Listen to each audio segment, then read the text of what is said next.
In some way. Morning, Vrinda ma'am. Good morning, Jugjeev sir, Manisha ma'am, and everyone present here. Okay, we'll come back to that. Let's Pratyush, no, start. is it Yash or Pratyush? Who is put up? Manisha ma'am, I think we can start with the book. Yep, yep.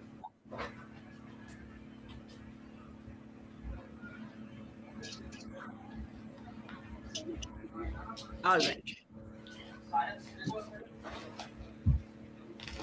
Okay, so we read last week about how Gerald Durrell was persuading his family to give him gifts that he wanted, especially a boat, and how he managed to convince his brother to give him a boat that would be built by them. And the condition, if you all remember, was that he should help his brother to build it. And so that is what they were getting ready for. And Spyro was bringing carloads of planks of wood. Okay. So delightedly, I agreed to these conditions. And so for the next 2 weeks, Spyro kept turning up with carloads of planks, and the sounds of sawing, hammering, and blasphemy floated round from the back veranda. The house, Manisha ma'am, please go back. The house was littered with wood shavings, and everywhere he walked, Leslie left a trail of sawdust. I found it fairly easy to restrain my impatience and curiosity, for I had at that time something less to occupy me. Some repairs had just been completed to the back of the house, and 3 large bags of beautiful pink cement had been left over. These I had appropriated, and I set to work to build a series of small ponds in which I could keep not only my freshwater fauna, but also all the wonderful sea creatures I hoped to catch in my new boat. Digging ponds in midsummer was harder work than I had anticipated. But eventually, I had some reasonably square holes dug, and a couple of days splashing around in a sticky porridge of lovely coral pink cement soon revived me. Leslie's trails of sawdust and shavings through the house were now interwoven with a striking pattern of pink footprints. The day before my birthday, the entire family made an expedition into the town. The reasons were threefold. Firstly, they wanted to purchase my presents. Secondly, the larder had to be stocked up. We had agreed that we would not invite a lot of people to the party. We said we didn't like crowds, and so 10 guests, carefully selected, were the most we were prepared to put up with. Okay, so children, what is larder? Larder. Does anyone here know what is larder? It's different from ladder. Ladder, ladder, you all know. But what is larder? Larder is a place where all food items are stored. So they were going to have a party and they had to fill up or replenish their larder, right? It would be a small but distinguished gathering of people we liked best. Having unanimously decided on this, each member of the family then proceeded to invite 10 people. Unfortunately, they didn't all invite the same 10, with the exception of Theodore, who received 5 separate invitations. The result was that Mother, on the eve of the party, suddenly discovered we were going to have not 10 guests, but 45. The third reason for going to town was to make sure that Lucretia attended the dentist. Recently, her teeth had been her chief woe, and Dr. Androcelli, having peered into her mouth, had uttered a series of popping noises indicative of horror, and said that she must have all her teeth out, since it was obvious they were the cause of all her ailments. After a week's arguing, accompanied by floods of tears, we managed to get Lucretia to consent, but she had refused to go without moral support. So, bearing her, white and weeping, in our midst, we swept into town. We returned in the evening, exhausted and irritable, the car piled high with food, and Lucretia lying across our laps like a corpse, moaning frightfully. It was perfectly obvious that she would be in no condition to assist with the cooking and other work on the morrow. Spyro, when asked to suggest a solution, gave his usual answer. Never you minds, he scowled. Leaves everything to me. The following morning was full of incident.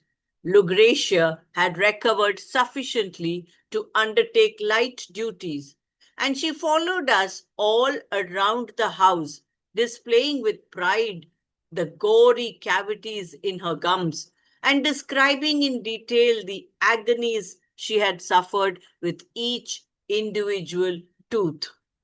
My presence having been duly inspected and the family thanked, I then went round to the back veranda with Leslie, and there lay a mysterious shape covered with a tarpaulin. Leslie drew this aside with the air of a conjurer, and there lay my boat. I gazed at it rapturously. It was surely the most perfect boat that anyone had ever had. Gleaming in her coat of new paint, she lay there, my steed to the enchanted archipelago. What is an archipelago? You must have learnt about archipelagos in geography. Does anyone know what is archipelago?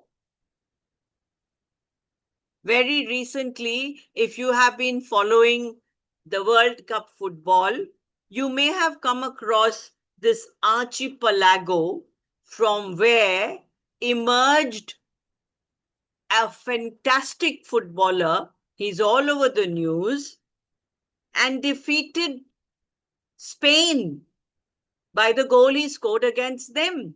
So what's an archipelago? You can find out the name of the footballer. I'm not going to tell you. But do you know what an archipelago is?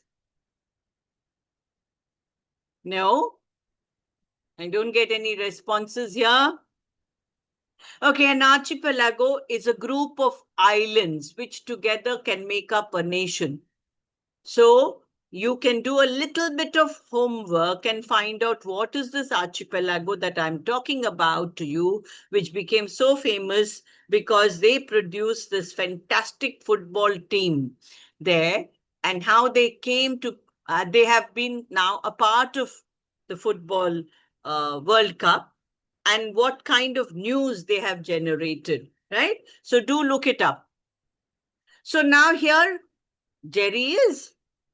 He is indeed having a really happy birthday with a new boat that his brother Leslie has made for him, and it's lying there with her new paint and everything. The boat was some 7 feet long and almost circular in shape. Leslie explained hurriedly, in case I thought the shape was due to defective craftsmanship, that the reason for this was that the planks had been too short for the frame, an explanation I found perfectly satisfactory.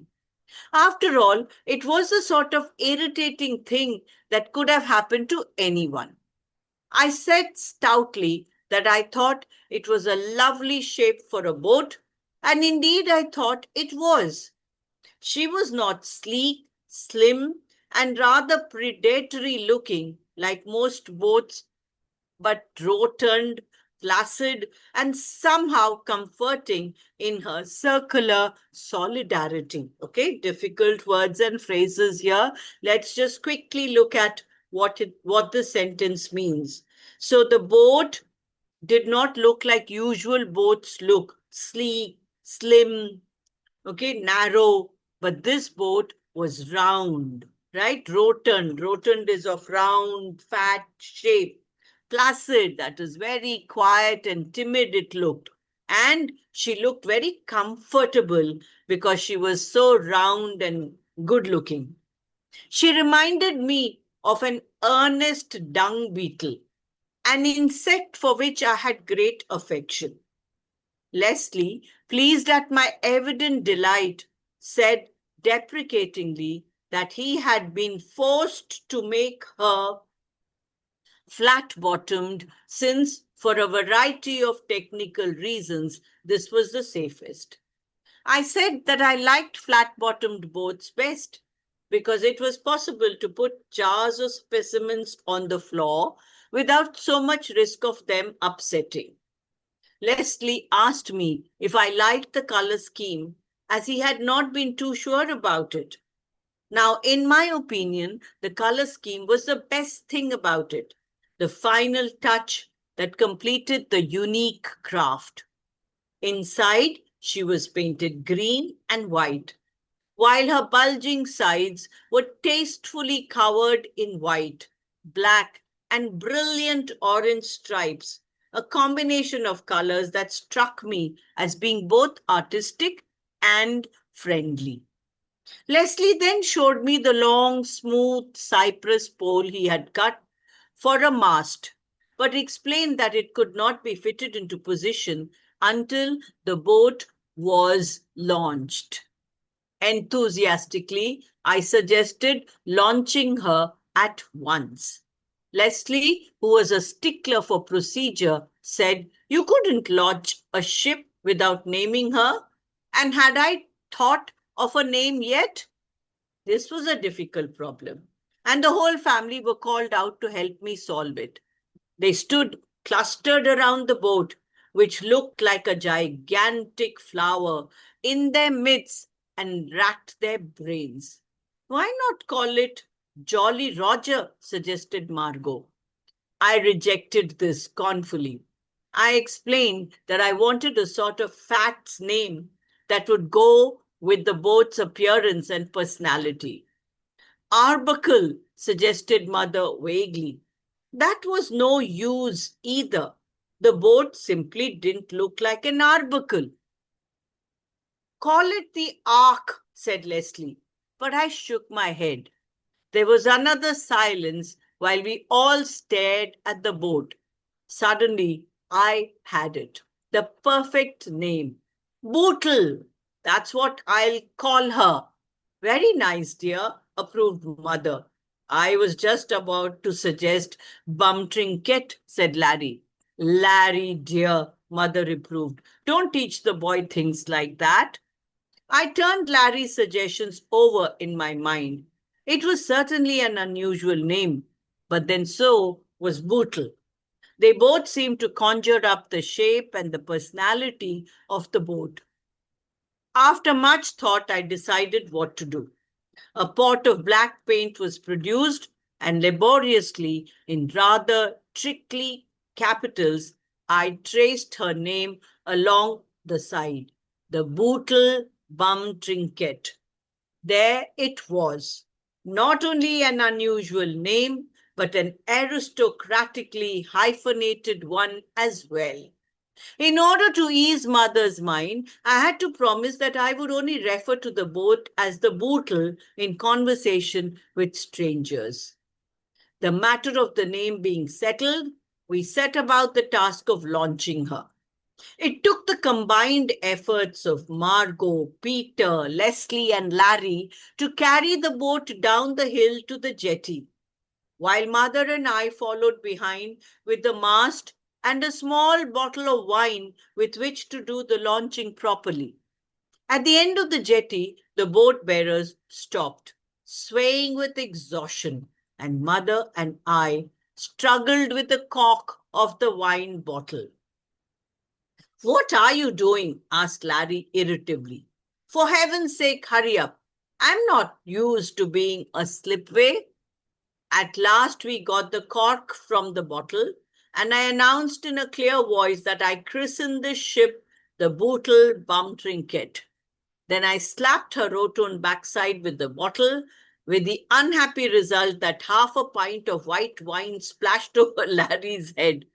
Look out, he remonstrated. Which of us are you supposed to be launching? At last, they cast the Bootle Bum Trinket off the jetty with a mighty heave, and she landed on her flat bottom with a report like a cannon, showering sea water in all directions, and then bobbed steadily and confidently on the ripples.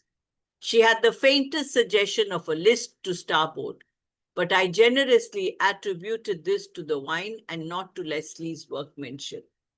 Now, said Leslie, organizing things, let's get the mast in.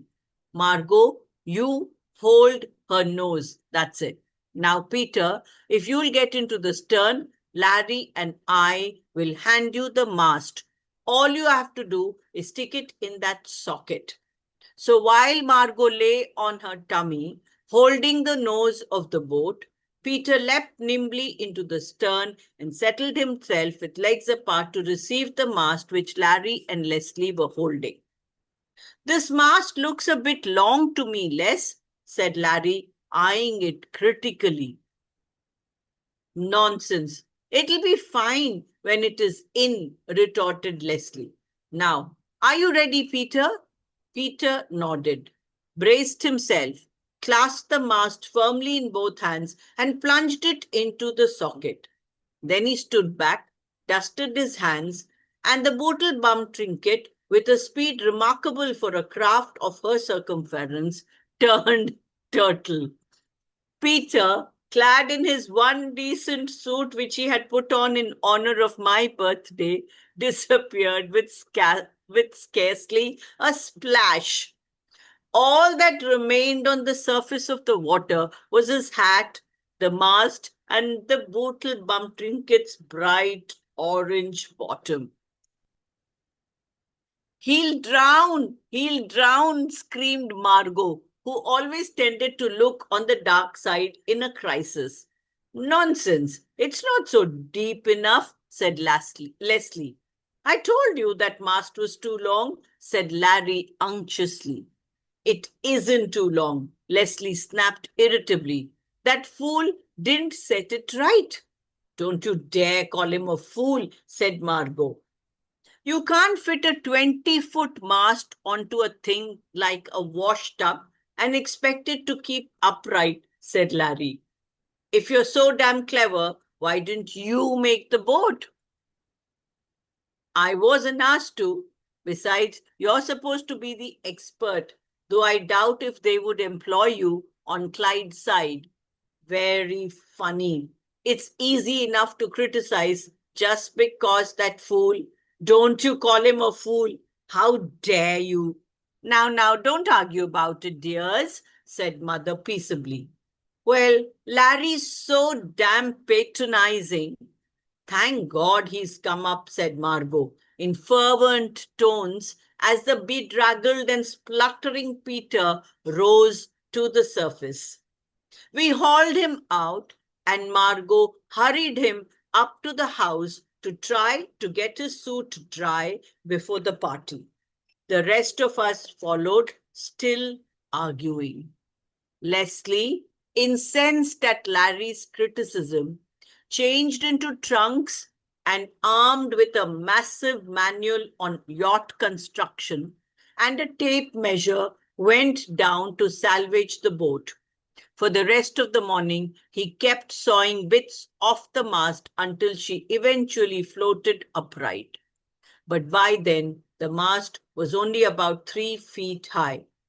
Leslie was very puzzled, but he promised to fit a new mast as soon as he had worked out the correct specification. So the Bootle Bum Trinket, tied to the end of the jetty, floated there in all her glory, looking like a very vivid, overweight Manx cat. Spyro arrived soon after lunch, bringing with him a tall, elderly man who had the air of an ambassador. This, Spyro explained, was the king of Greece's ex-butler, who had been prevailed upon to come out of retirement and help with the party. Spyro then turned everyone out to the kitchen, and he and the butler closeted themselves in there together. When I went round and peered through the window, I saw the butler in his waistcoat polishing glasses, while Spyro, scowling thoughtfully and humming to himself, was attacking a vast pile of vegetables. Occasionally, he would waddle over and blow vigorously at the 7 charcoal fires along the wall, making them glow like rubies. The first guest to arrive was Theodore, sitting spick and span in a carriage, his best suit on, his boots polished, and as a concession to the occasion, without any collecting gear. He clasped in one hand a walking stick and in the other a neatly tied parcel. Ah, many happy returns of the day, he said, shaking my hand. I have brought you a small memento, a small gift, that is to say, present to commemorate the occasion. On opening the parcel, I was delighted to find that it contained a fat volume entitled Life in Ponds and Streams. I think you will find it a useful addition to your library, said Theodore, rocking on his toes. It contains some very interesting information on general freshwater life. Gradually, the guests arrived, and the front of the villa was a surging mass of carriages and taxis. The great drawing room and dining room were full of people talking and arguing and laughing, and the butler, who, to mother's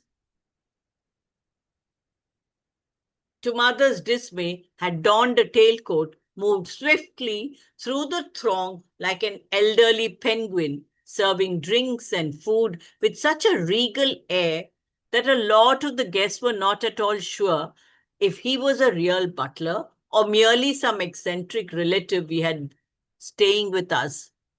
Down in the kitchen, Spyro drank prodigious quantities of wine as he moved among the pots and pans, his scowling face glowing redly in the light from the fires, his deep voice roaring out in song. The air was full of the scent of garlic and herbs, and Lucretia was kept hobbling to and fro from the kitchen through the drawing room at considerable speed. Occasionally, she would succeed in backing some unfortunate guest into a corner and holding a plate of food under his nose, would proceed to give him the details of his offered ordeal at the dentist, giving the most lifelike and most repulsive imitation of what a molar sounded like when it was torn from its socket, and opening her mouth wide to show her victims the ghastly havoc that had been wrought inside. More and more guests arrived, and with them came presents. Most of these were, from my point of view, useless, as they would not be adapted for natural history work. The best of the presents were, in my opinion, 2 puppies brought by a peasant family I knew who lived not far away. One puppy was liver and white, with large ginger eyebrows, and the other was coal black with large ginger eyebrows. As they were presents, the family had, of course, to accept them. Roger viewed them with suspicion and interest. So, in order that they should all get acquainted, I locked them in the dining room with a large plate of party delicacies between them. The results were not quite what I had anticipated. For when the flood of guests grew so large that we had to slide back the doors and let some of them into the dining room, we found Roger seated gloomily on the floor, the two puppies gambolling around him, while the room was decorated in a fashion that left us no doubt that the new additions had both eaten and drunk to their heart's content.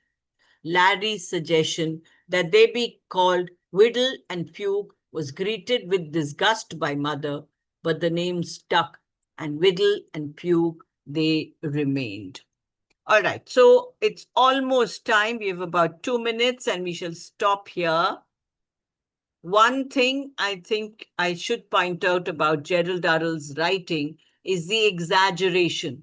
You would have noticed right through all the descriptions that he loved over detailing and exaggerating whatever he was trying to say. And sometimes exaggeration does cause humor. So, does anyone here know which is a figure of speech which means exaggeration? Anybody here would want to take a chance? Which figure of speech in English means exaggerating? Okay, there's a hand up there. Myra, go ahead. Ma'am, hyperbole. Yes, it is a hyperbole, in fact. And so you see hyperbolic expressions throughout Gerald's writing. And of course, the command over his vocabulary for a child who did not go to school, for an individual who did not go to a proper regular school, is indeed admirable. So here you are with all kinds of descriptions about an adventure on his birthday, in fact. And if any one of you has had a special birthday, which was very well planned and turned out to be a disaster, maybe you would like to write and tell us about it. We've been giving you a lot of little tasks like this. But Jugjeev sir, I don't know if any one of them has done it and sent it to us or shared it with us. Not No, really. ma'am, I have not received anything yet. You haven't received anything. So that's maybe I think I should say that maybe because you've had a holiday, but I think you should think about it. And since we've been reading regularly and sharing, it would be nice to know what is your feedback on this, right? So let us get some reflections from all of you or any one of you. And it would be nice to know about your personal anecdotes too, right? Okay, sir, over to you. Okay, thank you, ma'am. Thank you, ma'am. Lovely as usual. Right, thank you. So we were reading, and we hopefully going to finish this chapter today. What you are looking for is in the library.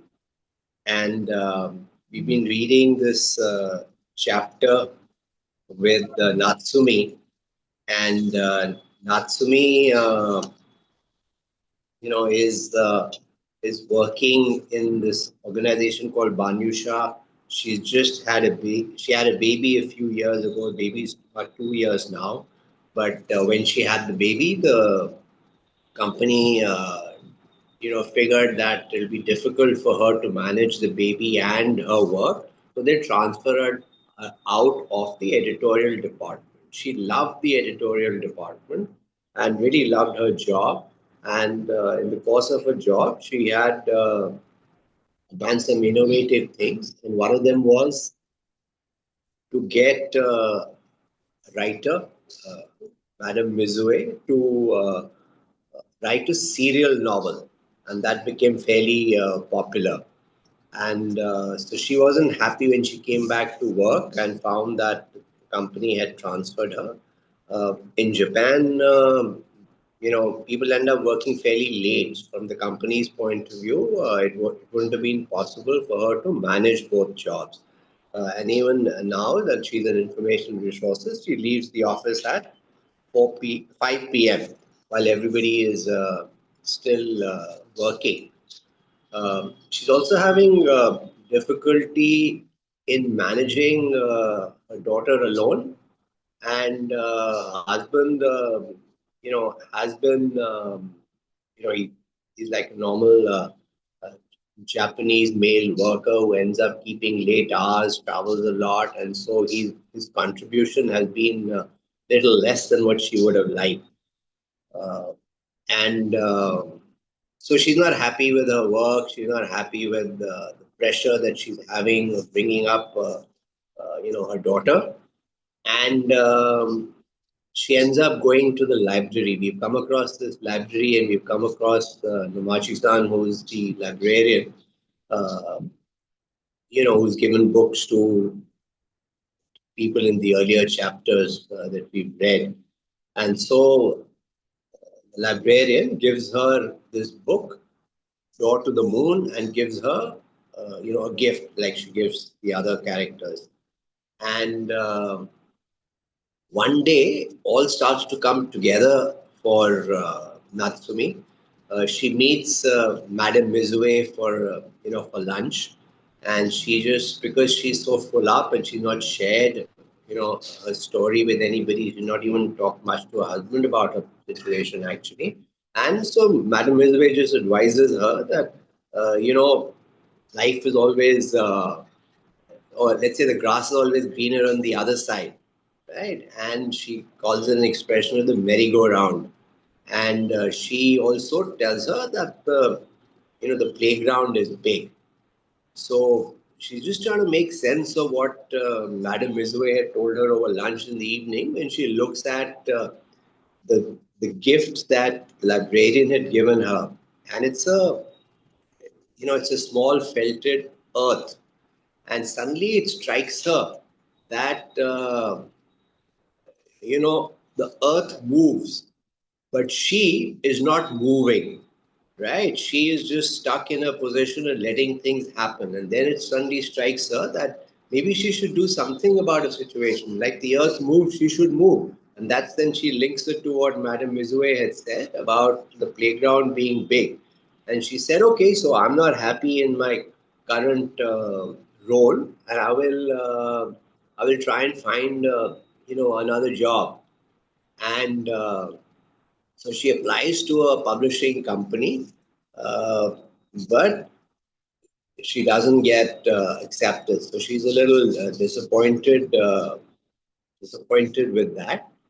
And in the meanwhile, she's also, sort of broken down versus her husband, and they have some conversations, and he's trying to help her a little bit more, adjusting his own schedule. Now he drops their daughter, name is Fataba, to daycare in the morning, and Natsumi picks her up. So what we read last time, it was actually Natsumi's birthday, and they've all gone out for lunch. Okay, so let's start reading, Manisha, ma'am. And she had spoken about her situation to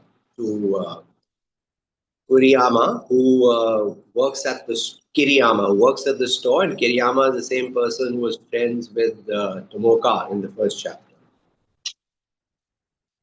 So she just got a call, and she just stepped outside to take the call. This is Kiriyama from ZAZ. Oh, hi. I immediately relaxed at the sound of his friendly voice. The summer night breeze outside was pleasant. Your contact lenses have arrived. Sorry to keep you waiting. Thank you. I'll drop by to collect them. But that was actually an excuse to call you. Sorry? It was noisy in the background at the other end of the line. Kiriyama didn't sound as if he was calling from the shop where he would have used a landline, not a mobile phone. Any of you use landlines? You know what a landline is? I assume you know what a landline is, right? Anybody of you uses landlines? Yes, sir, I have a landline at my home. Do you use it? Yes, sir. Okay, when do you use it? So I don't have like a personal phone or anything. So like if I have to call anyone, I use a landline only. Okay. Yeah. So, few years ago, I mean, we have a landline at home too. I would only use it many times. The cell phone, the calls used to drop and sometimes not so clear. That's how when we used to use it. But in general, usage of landlines has gone down quite a lot.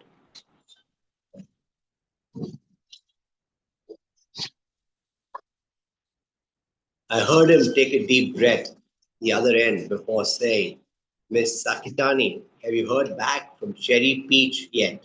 Cherry Peach was the publisher that Natsumi had applied to. Yes, I didn't get this position. Oh, that's good, he replied automatically, then apologized with an awkward laugh. I'm sorry, he said. It's just that one of my university acquaintances works in the editorial department at Maple Publications. Maple Publications. I knew it was a reputable publisher of picture books and children's literature. Therefore, Jerob was one of theirs. Therefore, Jerob is a favorite of her daughter. She's resigning next month because the husband has been transferred overseas and she's going too. So her position will be advertised. But she said if they find a good candidate before then, well, so I thought of you. My heart beat faster, and I was unable to speak as Kiriyama's voice streamed from the smartphone, gripped tightly in my hand. I think you and Maple Publications would be a good fit. An old established publisher like Cherry Peach with a pure literature department is fine, but Maple has a good vibe and seems to have a flexible company culture. Vibe. Do you all know what vibe means? It's a current generation word, right? Vibe. Anybody wants to explain what vibe means? What is vibe?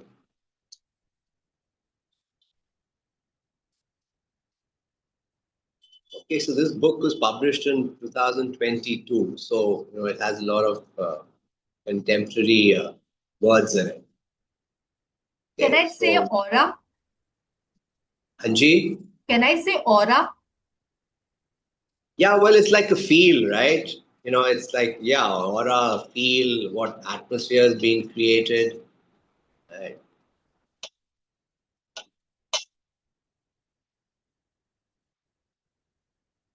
They're always doing something new. If you want, I can speak with my friend and arrange for you to meet the head of the editorial department. But I'm 40 and I have a 2-year-old child. She's been next page, Manisha. So she's gone through this, and so when she got rejected with Cherry Peach, she came up with a whole bunch of reasons why they may have rejected her, and this was one of them. Yeah, I thought of that. But having a child would be a plus at a place like Maple, seeing as how they specialize in children's books. My friend is also a working mother. The wave of hope in my heart continued to surge, even as all the reasons that would count against me lined up in my head. But I have no experience of editing children's books, none whatsoever. Literary editing and children's books are separate departments. Maple also puts out lots of great books for adults too. Though the title immediately sprang to mind, I conceded he might be right about that. In that case, then, well, maybe I could do something in the general literary section. Miss Sakitani, you didn't just concentrate on fashion at Mila, did you? You put together features on all sorts of topics that appeal to young women. And that page, let's try again tomorrow, that always gave me a boost when I read it. I'm sure that's why you were able to bring out a novel like The Pink Plane Tree. When you said you wanted to switch to literary editing, I was really pleased. My heart sang. To think that somebody at close quarters had seen and recognized what I had done. Kiriyama, why are you doing this for me?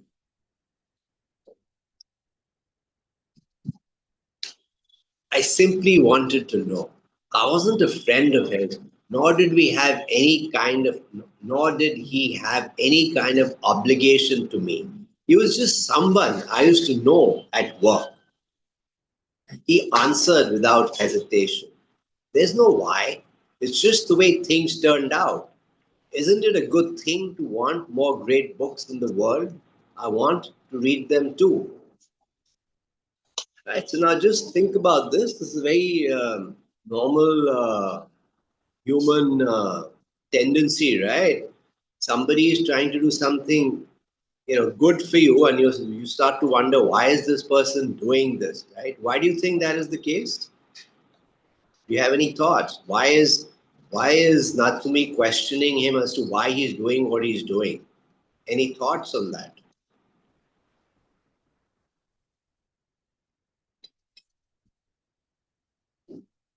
Right. What does it say about relationships between people in general? Any thoughts? Meenakshi ma'am, any thoughts?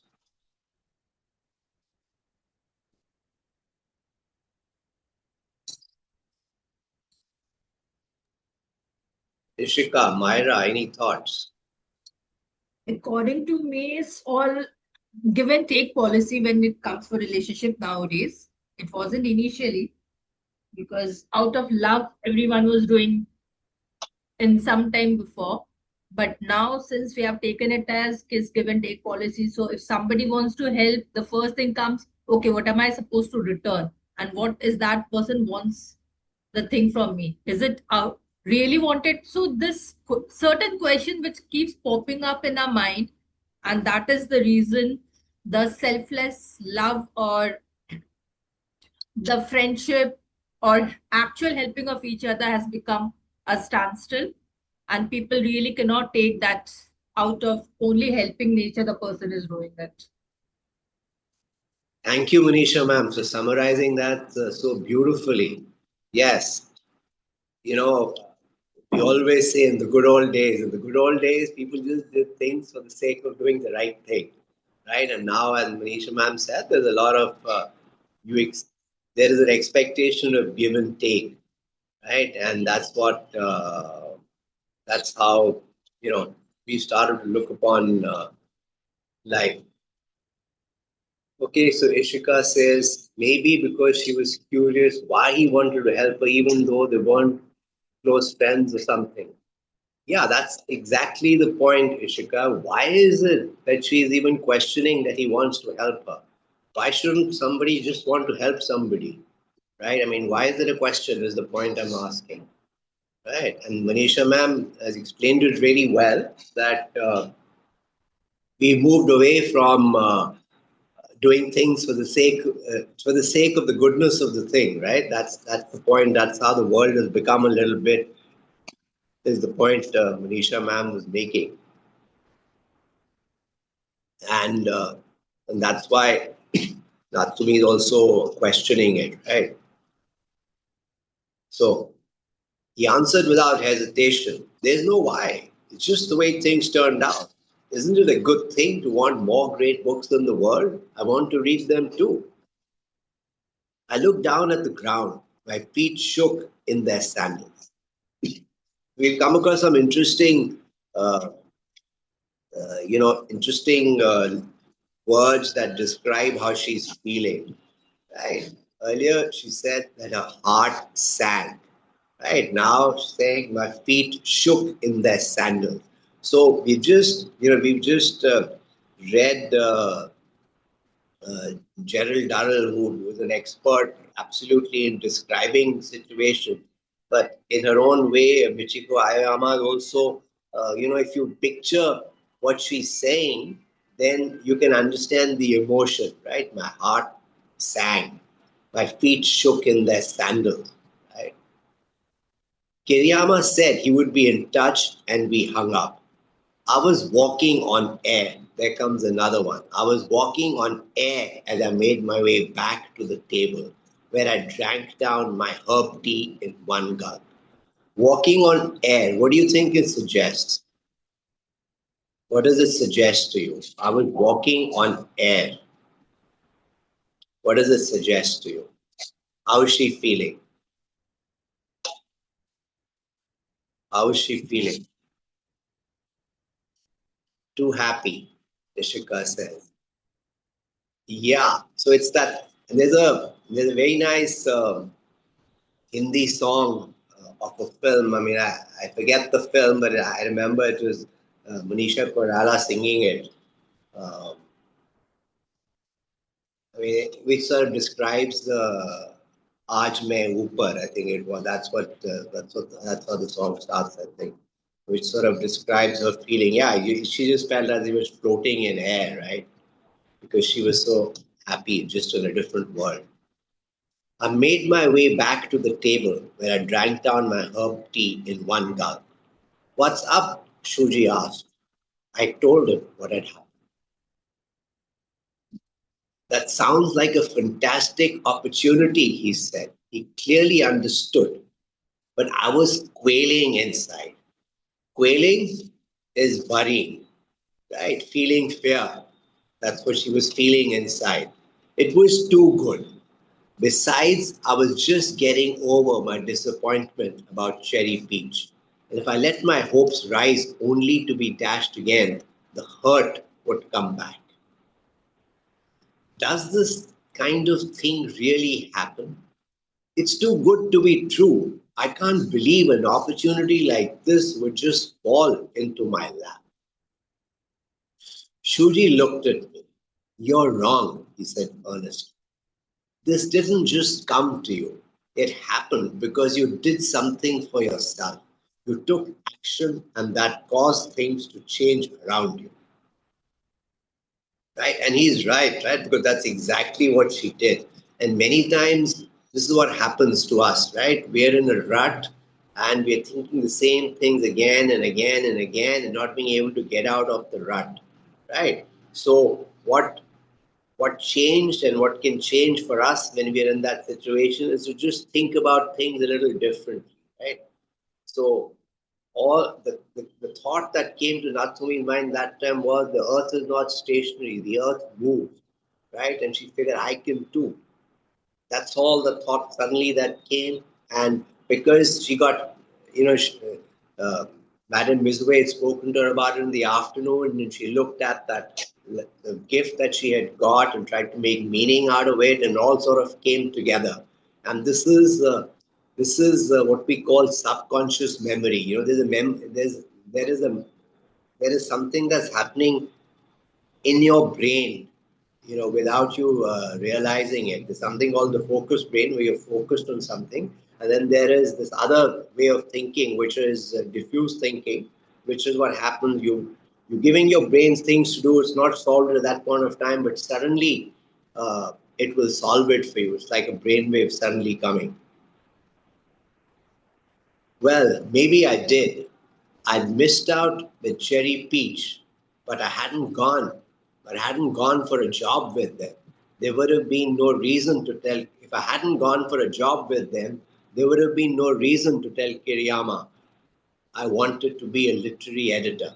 The thing that I had started and had ended up making a connection in an unexpected place and bearing fruit. Let me read that again.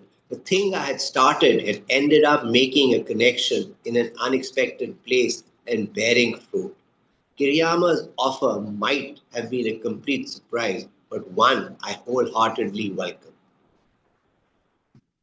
So, you know, as you saw, you know, you know, it is important really to talk to people about what you want, you know, what your thoughts are, to get their feedback. And also, you never know, what connects to what, right? As we just saw in this case, and many times you don't end up doing that. Shuji patted Futaba lightly on the head as she finished her ice cream. Puchan, how about you and I head home together? What? I'm thinking you probably want to go to a bookshop, Natsumi. Am I right? There's one near the station that'd still be open. Futaba looked at the two of us in alarm. Puchan, how would you feel if Mummy wanted something but she couldn't have it and was crying inside all the time? Shuji asked. Puchan sad, he said in a small voice. Leaving Futaba and Shuji, I took myself off to the Mason bookshop inside the station building. I was in search of anything published by Maple. Picture books, nursery tales, children's books, and as Kiriyama had said, any of their numerous bestseller general titles for adults.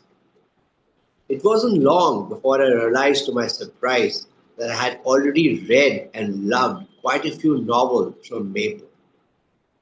Still in a daze, I scrutinized the shelves and selected several other titles that I liked the look of.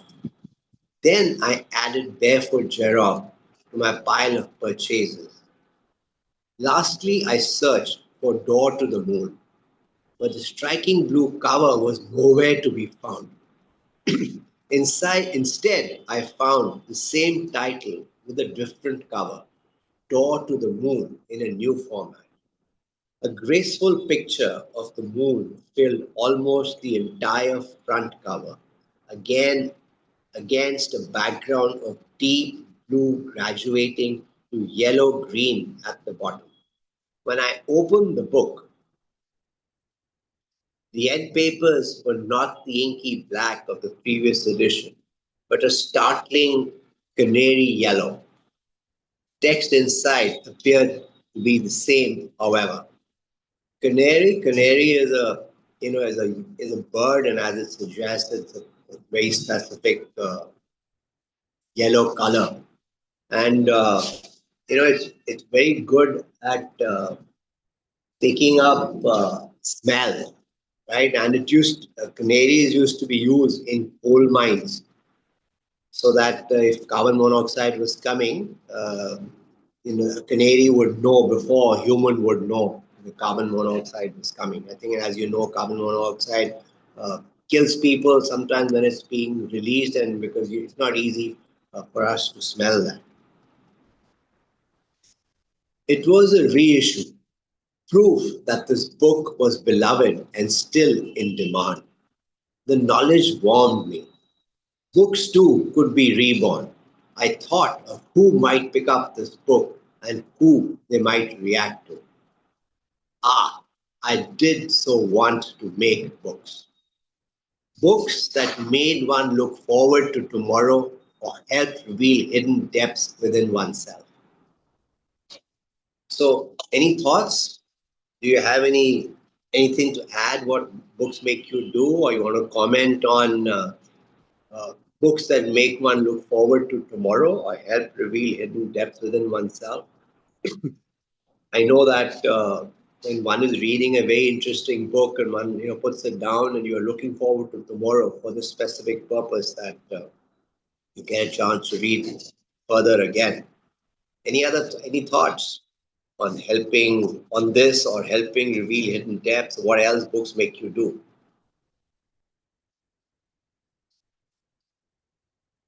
Any thoughts? Anybody? Any thoughts on that?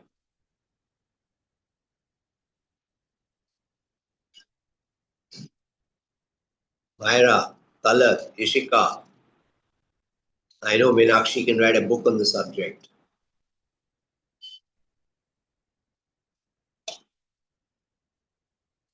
Any thoughts?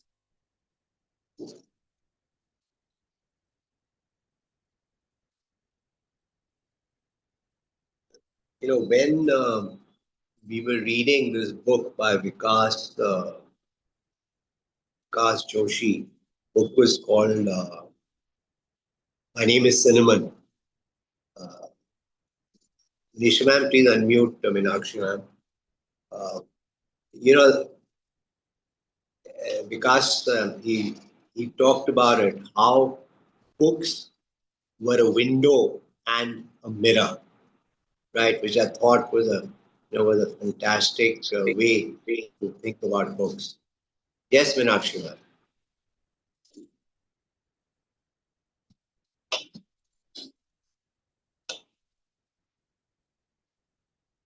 Hello, sir. I'm sorry I missed out on a certain part of the reading because the network had gone off completely. So you wanted me to talk about something? Yeah. So there's a line I just read which said that books that made one look forward to tomorrow help reveal hidden depths within oneself. So I'm just the question really is, what feelings, reactions, hope, what does the book evoke in you? Is the question really. I mean, I take every book as something that inspires. Okay, it doesn't matter what I'm reading, and Right. uh, somehow I get affected by whatever is written there. I may not be able to follow everything in life, but it definitely brings up a thought, a reflection, and then the change might not be at once, but if you look back, say if you look at yourself at the present moment, I look at myself and I look back and 5 years back or something like that. Then what happens is we realize that there has been a lot and lots and lots of change. Okay, and but it's not evident immediately. So for me it is like that. No matter what book I'm reading, what news information I'm reading, what I'm listening to, but there is always something to take from it. It doesn't matter whether I'm reading a romance or a metaphysical book or a thought provoking in other ways stories. Okay, it doesn't matter, but i I have something from, I get something from it. so for me, it is like that. Of course, for that, Yes. I also have years and years of, let's say, experience in reading. I've been reading from, I don't remember from when. Okay. And it takes time, but I'm sure people like Myra, Akansha, and the girls earlier on, also the ones who wrote blogs and all, and they must have been through a similar thought process. No, absolutely. Ishika has written in chat, books make me reflect on my habits and behavior, especially if it's a fictional book. Vandana has written, transcends one to the world unknown or unaware of, opens different avenues for you to think, introspect, transform your perspective on issues, makes you open minded, progressive, and understand others' place. Yes, empathy is something that books help you with. And as I just mentioned earlier, and these thoughts are all capturing uh, those the expression that I'd used, which I mean, not my expression, not my original expression, but which I remember Vikas talking to us about. That books were like mirrors and books were like windows, right? And all that you all have talked about are really are summarized in that in those expressions, right? Books are like mirrors that you see yourself better, and window. You get an opportunity to see another world. You can think of it like as a train window, right? You want to make it a little more imaginative. Okay, so let's Also, get sorry, sir, just one more thing. Books yeah. can tell us how creative a person can be. Like, for example, Jules Verne wrote this book, 20,000 Leagues Under the Sea. Okay, or Around the World in 80 Days. Now, that was written at a time nothing was there, and yet he could, so that is these are things that, and somehow, it fits into. So, how creative and how imaginative and how, to what extent we can see the future if we wish Yes. to. So Yes. that becomes a very, being able to predict the future, being able to understand the needs of the future, how far we will go. Okay, so that those are the things that we learn from a book, and I think that is one thing which we require in today's age, because everything can be done, through technology nowadays. So our minds become very important now. How we handle situations, how we foresee things, that becomes very important. No, no, no, absolutely, and the power to think, right? And that's the power to continue to nurture, and books make you do that. While I had been engrossed in reading my edition of Door to the Moon, I hadn't realized that its beautifully night sky cover had undergone a makeover, and thought the inside was still the same. Now it looked if moonlight was beaming out from it.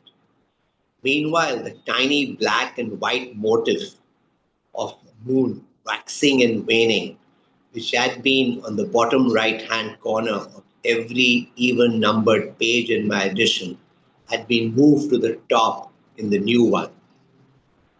What was once below had risen higher, changing position, but still the same. I too could change, but still be the same inside. Now, this is something that which came up, and we talked a little bit about last time, right? How you could change but still be the same. I think now what the author is saying has become clear, right? Uh, Natsumi has changed how in how she's going about doing things, but she's basically the same. Her love for doing literary editing work is there, and she's just going about it in a different way, but she hasn't really changed in that sense. So that's what she means about moving. Any parent who tries to give their child the dream of Santa Claus is following the truth of him to dwell in their heart. And this is why children believe confidently in the existence of Santa Claus riding on his sleigh. That's very deep, uh, deep sentence. Any parent who tries to give their child the dream of Santa Claus is allowing the truth of him to dwell in their heart. And this is why children believe confidently in the existence of Santa Claus riding on his sleigh. Right? I continue my reading in the winter sunlight when the telephone rings. Hello, Maple Publications editorial department, I say as I pick up the receiver. Right? So now we moved some time. She's got the job, obviously. That's what we're saying now. At the meeting Kiriyama had immediately set up with Maple, I was asked two questions by the editor in chief. How did I go about managing the production of the novel with Madame Mizue? And what kind of books did I want to make in future? The editor nodded, listening attentively to my heartfelt response. So, when you're looking to recruit and you get a reference, the credibility gap is already closed because somebody who is recommending that person to you has some experience with that person. And so then it makes a big difference versus if you're starting from scratch, right? So in this case, Kiriyama had already suggested Natsumi's name and must have given some background. And so, she already crossed a hurdle. And, I think the editor came down to the two most important things because she's also, I think it's the kind of company that Maple was and what they were looking for. But it always helps if somebody does recommend you truly in a genuine way. Everything I had learnt in Mila, from the production work on the magazine to what I had begun to think about being transferred, came to my aid in formulating my vision for the next iteration of myself, of my future self. Manyusha had provided me with everything that was essential for reaching this point. There was value in all my experience. This appreciation of my effort and my gratitude to Manyusha gave me a solid base to stand on. Many times we really don't value our own experiences. And part of the reason could be because you've not really thought deeply about them. But every experience ends up helping you in some way or the other. That's my belief. It all adds up at the end. In my son, call from Miss Patahashi. I tell my colleague at the desk opposite and transfer the call through to her. My 6-year-old daughter, Miho-chan, sits in a fold-up seat next to her, reading the picture book in front of her, while her mother speaks on the phone to an author she is working with. Miho-chan's classes at school were suddenly cancelled because of a flu outbreak. Miss Arakawa, editor-in-chief of the children's book department, comes over to the desk. When she notices Miho, she leans over and asks gently, "What do you think of this book? Is it interesting?" The book is the second in a series put out by Maple. It's about tiny people who make burrows in the ground in lots of different holes. Right? Burrows are holes only, right? We normally associate burrows with rabbits, as you know. Yes, it's funny. I like Bucci the dog with the brown back. He looks like a hamburger. Miho responds brightly. A hamburger? Goodness, I never thought of that. Another passing staff member looks at Miho, one of our precious treasured readers, and smiles.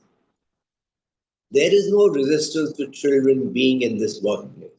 Here they are welcome. I was amazed at the first time I saw a member of staff away on parental leave come in with a baby. Everybody flocked to see the baby, and the company president even held it. Miss Arakawa comes over to my desk and hands me some color photocopies of an illustration.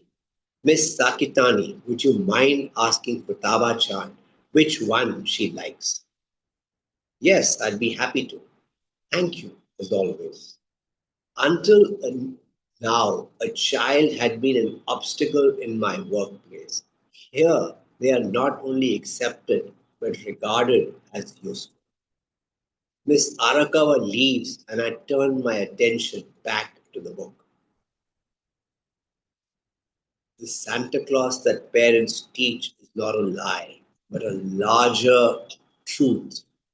Likewise, do the eyes of the sun and the moon in our hearts cooperate without denying each other's existence in formulating our perceptions of the world. Right? So, the moon eye and the sun eye, we talked about it last time as well.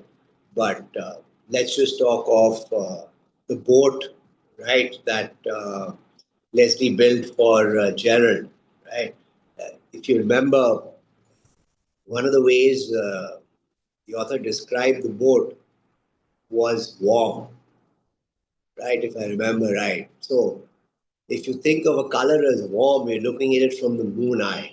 But if you're saying it's red or blue or orange or whatever, that's looking at it from the sun eye. The sun eye is what it is, and moon eye is the emotional part of it. Right? So I have read this page in the new format, Door to the Moon, so many times I can say it by heart. This passage is underlined in order to inscribe it into my mind. When I started working at Maple, I had a revelation. I realized that when one reads or writes a novel, it is the moon eye that is in play. But when one works on the manuscript to help get it in shape before sending it into the world, the sun eye comes to the fore. Both eyes are essential. From now on, I will try to keep both of mine wide open, letting them work together, neither at the expense of the other. Right? So now she's thinking back of her own situation, right? What she went through. She was only looking at things from an emotional perspective. Work wasn't good, emotional perspective, situation at home, difficulty in dealing with the baby and her job and all the work at home. And she was just emotionally, weighed down. and she never looked at it from the side and a practical basis as to what she could do about it. And now what she's saying is that uh, you have to look at it from both sides, right? And I think this is relates to what I suggested earlier, that when we're in a rut, we need to look at other things, what are possibilities, and this is one of them, right? To look at it from a different point of view. But I mean, it's not easy to do, right? It's so easy, you don't do it all the time and never feel like we're in a rut, right? So what happens when you're in a jam and you can't, think back? I mean, what is it that's going through in your mind and what is it that prevents you from coming out? Any thoughts, right? And it could be a small thing, right? You haven't done your homework, now what is to be done about it, right? Could be something like that. Or you have very little time to finish your summer project, what are you going to do about it? It could be something like that, but it could be anything. Any thoughts? Anything you want to share?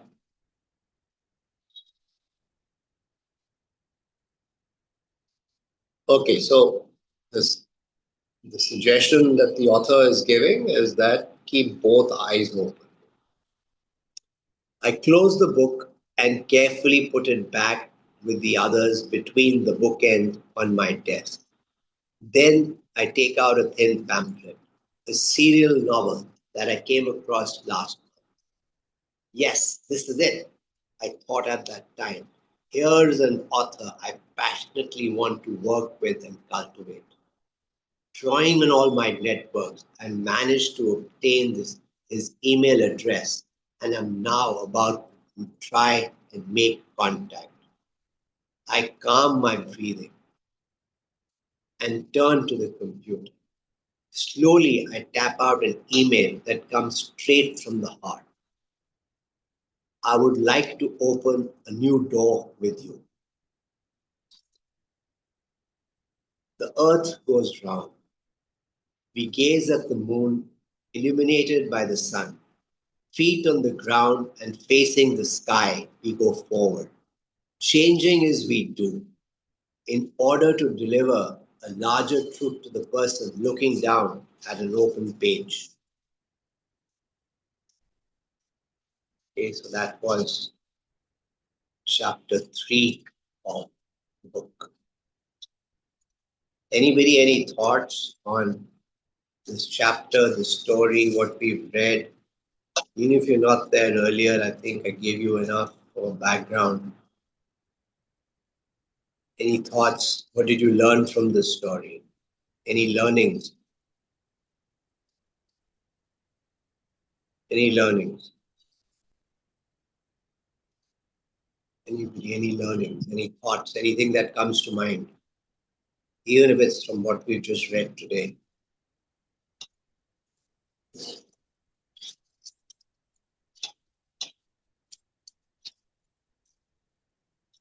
No thoughts?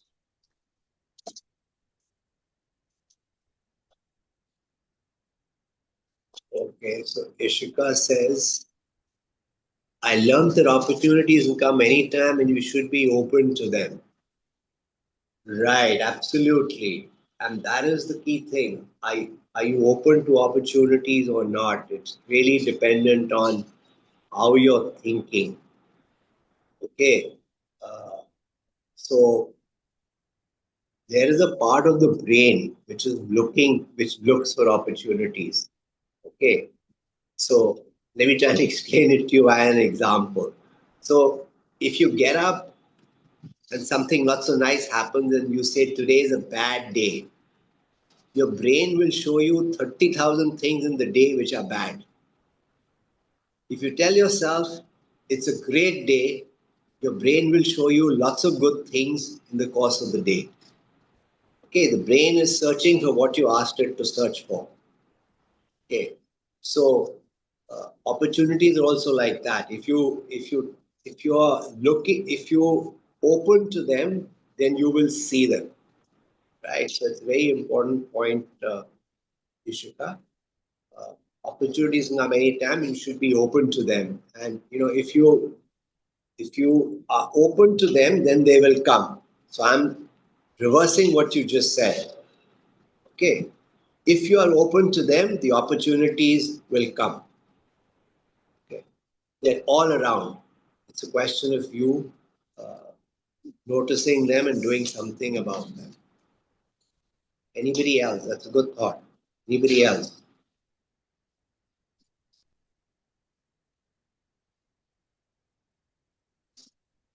Okay, Manisha ma'am, over to you.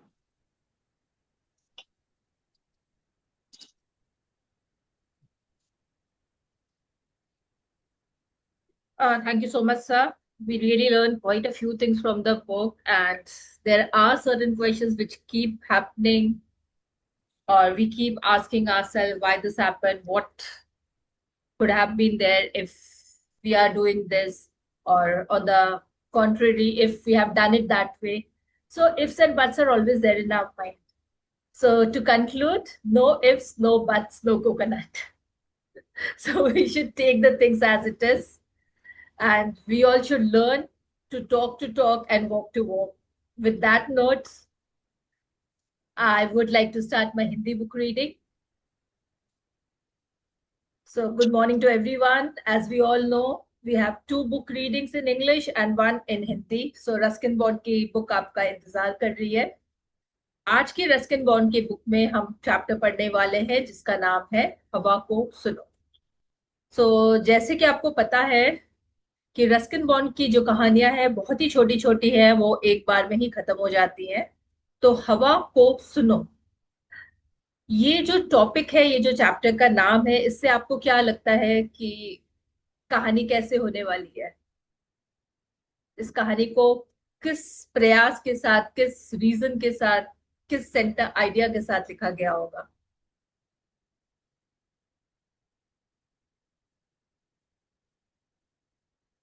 क्या कोई बताना चाहेगा कि आपको ये topic को सुन करके क्या लग रहा है? आपके दिमाग में पहली बात क्या आ रही है कि क्या होना चाहिए हवा को सुनो?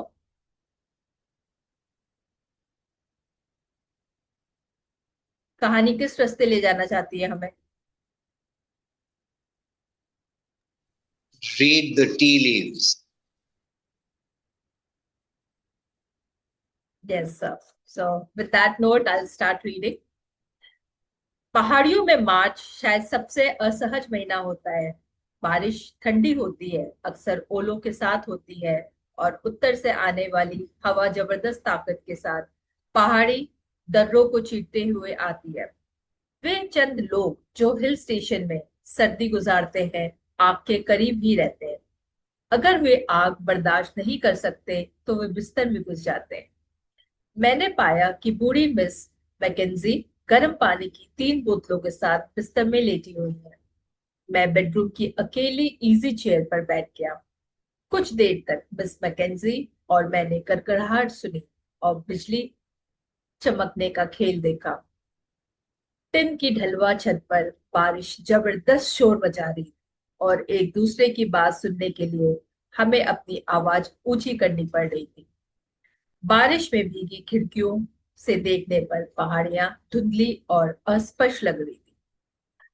हवा ने दरवाजे पर दस्तक दी और अंदर घुसने के लिए कॉटेज का चक्कर लगाने लगी. सो राइटर ने कितनी ही ब्यूटीफुली इस सीन को आपके सामने लिखा है, जैसे कि अगर हम इसको ध्यान से पढ़ें तो हमें लगेगा कि ये सारा सीन और सिनरी जो है हमारे आंखों के सामने आ जा रही है. So that is the beauty of writing. आप जो दिखाना चाहते हो, जो बताना चाहते हो लोगों को, अपने शब्दों के थ्रू आप उन्हें बता सकते हो. And this is actually the beauty and understanding of a very good writer. And Ruskin Bond, no doubt, without anything, he is the best one. वह चिमनी में से होकर नीचे फिसल आए, लेकिन वही अटक गई और घुट घुट कर करसती रही और बेबसी से अंदर आने की कोशिश करती रही. आपकी चिमनी में भूत है और वो बाहर नहीं निकल सकता, मैंने कहा. तो उसे वही रहने दो, मिस मैकेंजी बोली.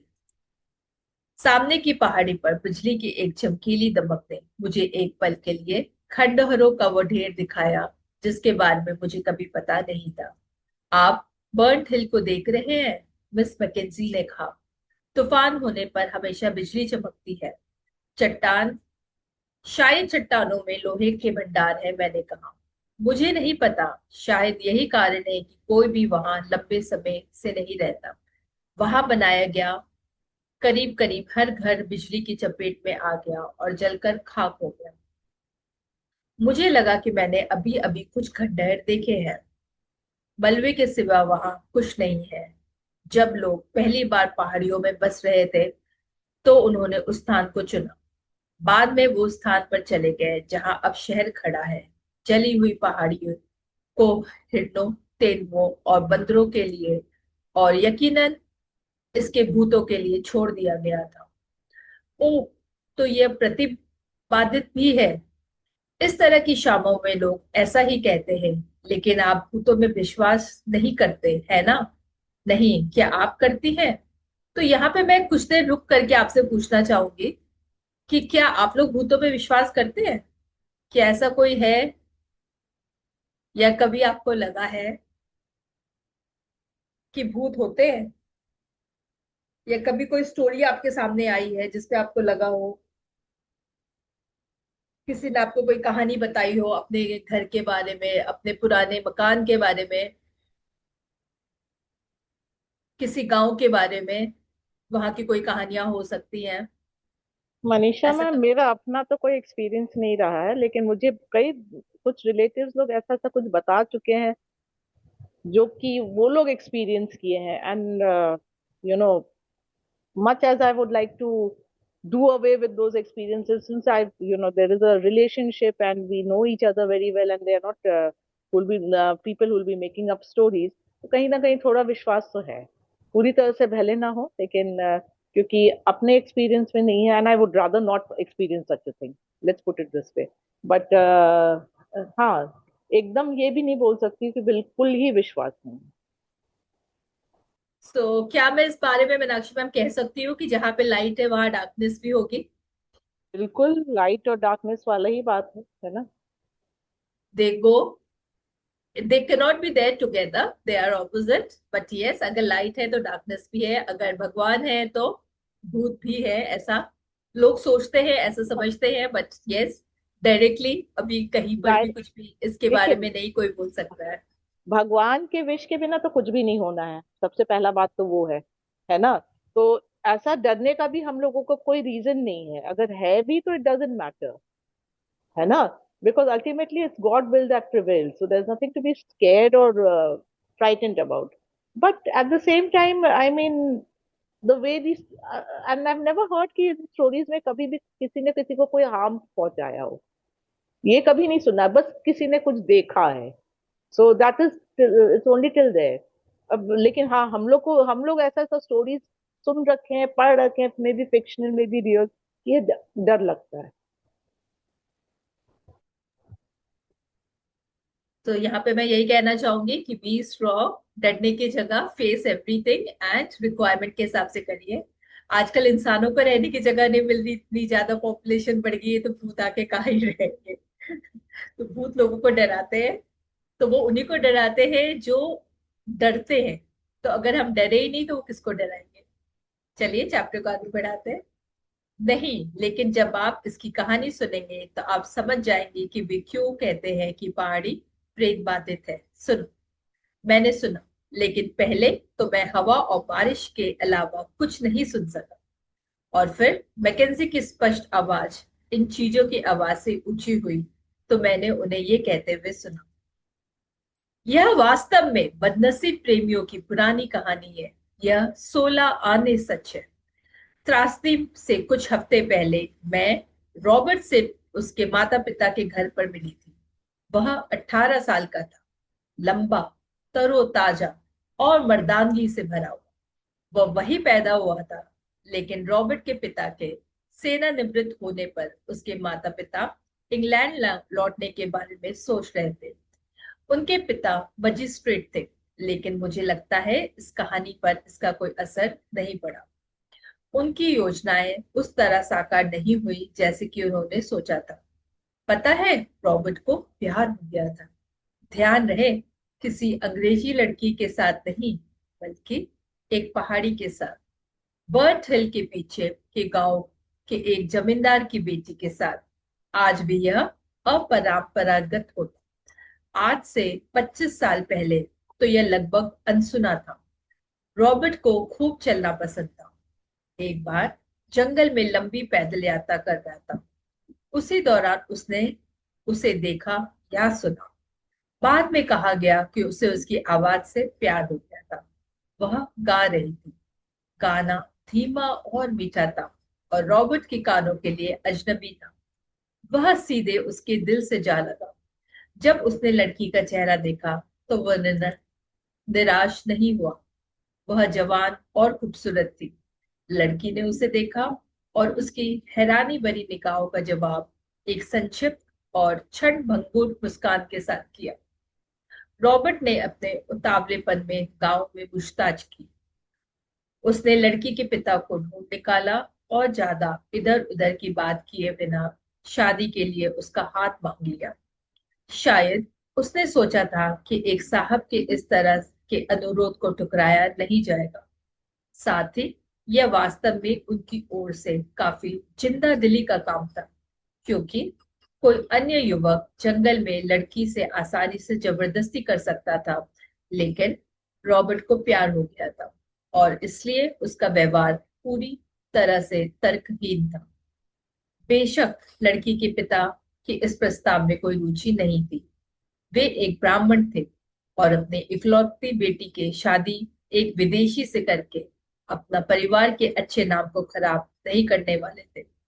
रॉबर्ट ने लड़की के पिता से बहस नहीं की, न ही उनके माता पिता से कुछ कहा, लेकिन वह जानता था कि उसकी प्रतिक्रिया सदमे और निराशा की हो। वे उसके पागलपन को खत्म करने के लिए अपनी ओर से भरसक कोशिश करेंगे। लेकिन रॉबर्ट ने जंगल का दौरा करना जारी रखा। देखो, वहां दिखता है ना, ओक और पाइन का वो भरा पूरा इलाका। यही वो अक्सर लड़की के पास आता था, क्योंकि वह चारा या ईंधन इकट्ठा कर रही होती थी।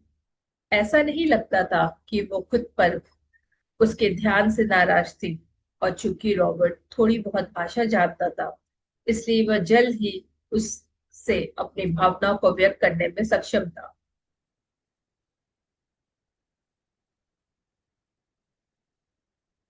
लड़की पहले तो कुछ घबराई होगी, लेकिन लड़के के ईमानदारी ने उसकी झिझक को तोड़ दिया होगा। आखिरकार वो भी तो जवान थी। इतनी कम उम्र में कि वह खुद पर लट्टू हुए किसी नौजवान की पृष्ठभूमि के बारे में ज्यादा सोचे बिना उसके भी प्यार में पड़ सकती थी। और यही हुआ। वह जानती थी कि उसके पिता कभी शादी के लिए राजी नहीं होंगे, और वह भी जानता था कि उसके माता पिता भी ऐसी कुछ नहीं होने देंगे। इसलिए उन्होंने एक साथ भागने की योजना बनाई। रोमांटिक कहानी है ना? ऐसा हुआ भी, लेकिन बस वे कभी सुखी नहीं रहे। तो जैसा कि आजकल हम जानते हैं कि इंटरकास्ट मैरिजेस बहुत ज्यादा हो रही है, एंड लोग उसके लिए पॉजिटिव भी है, एंड घर वाले भी उसका विरोध ज्यादा नहीं करते। कुछ एक फैमिलीज है जो कर रही होंगी, पर ज्यादातर आजकल नहीं कर रहे। बट पहले जमानों में ऐसा कभी भी नहीं था। यहाँ तक कि अगर कोई गरीब लड़की किसी ऊंचे फैमिली में भी जाना चाहती थी, बट उनकी कास्ट एक नहीं हो, उसके बावजूद भी वो मैरिज के लिए कभी अग्री नहीं होते। तो मुझे ऐसा लग रहा है ये कहानी भी ऐसी ही है। और आगे क्या होता है इस कहानी में देखते हैं। क्या उनके माता पिता ने उनका पीछा किया? नहीं। वे एक रात बर्ट हिल पर उस खंडहर इमारत में मिलने के लिए सहमत हुए थे, जिस खंडहर को आपने कभी देखा था। यह ज्यादा नहीं बदला है, सिवाय इसके कि तब इस पर थोड़ी सी छत थी। उन्होंने अपने घरों को छोड़ दिया और बिना किसी कठिनाई के पहाड़ी पर चढ़ गए। मिलने के बाद उन्होंने उस छोटे से रास्ते से जाने की योजना बनाई, जो मैदानी इलाकों तक पहुंचने तक एक जलधारा के जैसा लगता था। उसके बाद लेकिन कौन जानता है कि उन्होंने क्या योजना बनाई। भविष्य के लिए उन्होंने क्या सपने सजोए थे। उनके खंडहर तक पहुंचने के तुरंत बाद तूफान टूट पड़ा। उन्होंने टपकती छत के नीचे शरण ली। यह ठीक उसी तरह का तूफान था। तेज हवा और बारिश और ओलों की तेज बौछारें और लगभग हर मिनट बिजली का चमकना और गिरना। जबकि बिजली गिरी तो वे उस ढलते इमारत के एक कोने के साथ भीग गए होंगे। यह किस समय हुआ कोई नहीं जानता, लेकिन अगली सुबह उनकी जली हुई लाशें पूरी इमारत और घिसे पिटे पत्थरों पर मिली। मिस मैकेंजी ने बोलना बंद कर दिया और मैंने देखा कि गड़गड़ाहट दूर हो गई थी और बारिश कम हो गई थी, लेकिन चिमनी अब भी खांस रही थी और अपना गला साफ कर रही थी। यह सच है, इस कहानी का हर शब्द सच है, मिस मैकेंजी ने कहा। लेकिन जहां तक बर्न्ट हिल के प्रेत बाधित होने का सवाल है, वह दूसरी बात है। मुझे भूतों का कोई अनुभव नहीं है। वैसे भी भूतों को चिमनी से बाहर रखने के लिए आग की जरूरत है। मैंने जाने के लिए उठते हुए कहा। मेरे पास मेरा रेनकोट और छाता था और मेरी कॉटेज ज्यादा नहीं थी। अगली सुबह जब मैं बर्ड हिल तक खड़ी चढ़ाई की तो आसमान साफ था। हालांकि अब भी तेज हवा चल रही थी, लेकिन अब ये खतरनाक नहीं थी। 1 घंटे की चढ़ाई ने मुझे पुराने खंडहर में पहुंचा दिया। अब वहां पत्थरों के ढेर के अलावा और कुछ नहीं था। जैसा कि मिस मैकेंजी ने कहा था, एक दीवार का हिस्सा और एक चिमनी का कोना बचा था। फर्श पर एक्सक्यूज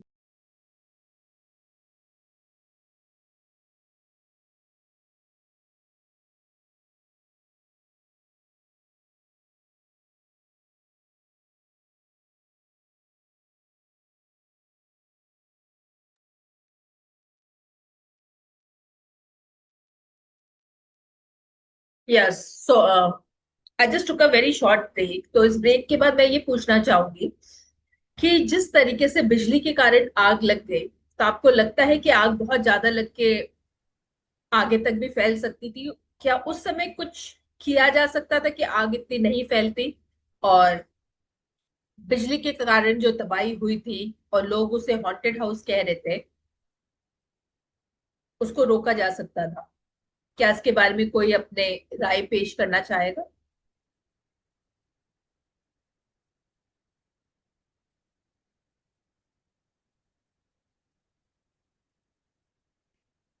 कोई बताना चाहेगा कि इसको रोका जा सकता था या जानबूझ के आग लगाई गई थी? हुआ क्या था उस समय?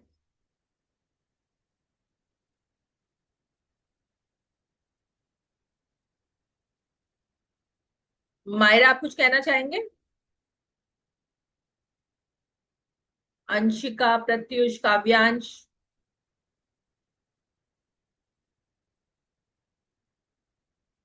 ठीक है, कहानी को आगे बढ़ाते हैं। फर्श पर घास और खरपतवार उग आए थे और मलबे के बीच बसंती गुलाब और जंगली सैक्सीफेस के फूल उग गए थे। मैं सोच रहा था कि उन्होंने कहाँ शरण ली हो, जहां हवा उन पर बरस रही थी और आकाश से बिजली गिर रही थी। मैंने ठंडे पत्थरों को छुआ। मुझे उनके मानवीय मानवीय संपर्क की गर्माहट का कुछ अंश मिलने की आधी उम्मीद थी। किसी प्राचीन प्रतिध्वनि की प्रतीक्षा में, ध्वनि की किसी लौटती हुई तरंग के इंतजार में मैंने अपने कान लगाए, जो मुझे मृत प्रेमियों की आत्माओं के करीब ले जाती। लेकिन ओक के सुंदर जंगलों के बीच हवा ही खास रही थी। मैंने सोचा कि मैंने हवा में आवाजें सुनी, और शायद मैंने सुनी भी। क्या हवा अमर मृतकों की आवाज नहीं है? सो यहाँ पे ये कहानी खत्म होती है, और जो रहस्य था वो रहस्य ही बन के रह गया। और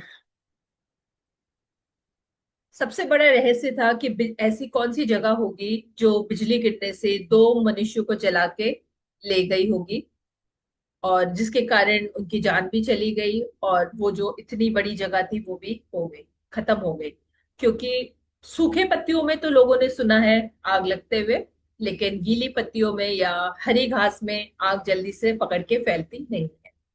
तो यहाँ पे कुछ भी हो सकता है, और इस कहानी को उन्होंने इस तरीके से खत्म किया कि हवा कुछ ना कुछ हमें बताती रहती है, हवा कुछ ना कुछ गुनगुनाती रहती है, और हवा ही बता सकती है कि क्या सच है और क्या झूठ।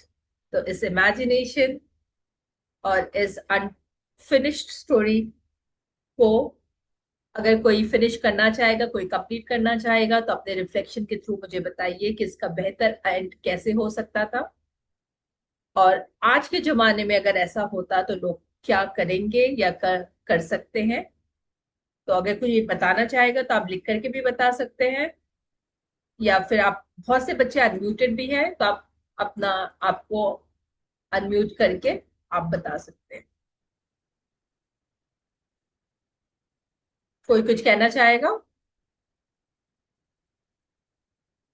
मीनाक्षी मैम, आप कुछ कहना चाहेंगे?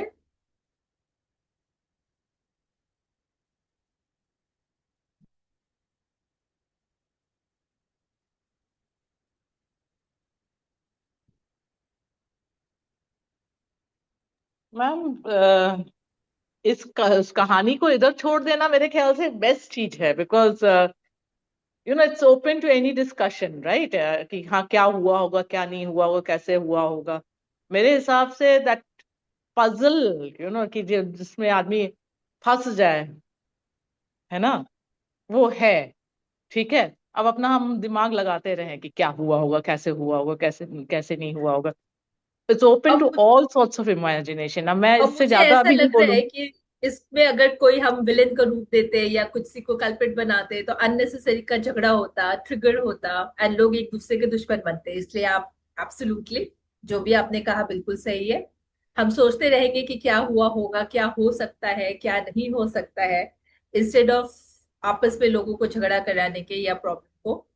तो प्रॉब्लम तभी खत्म होती है जब वो अनसुलझी होती है और लोगों को छोड़ दिया जाता है उसके बारे में सोचने के लिए।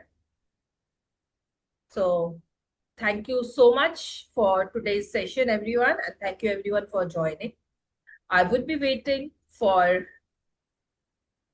The reflection post from you.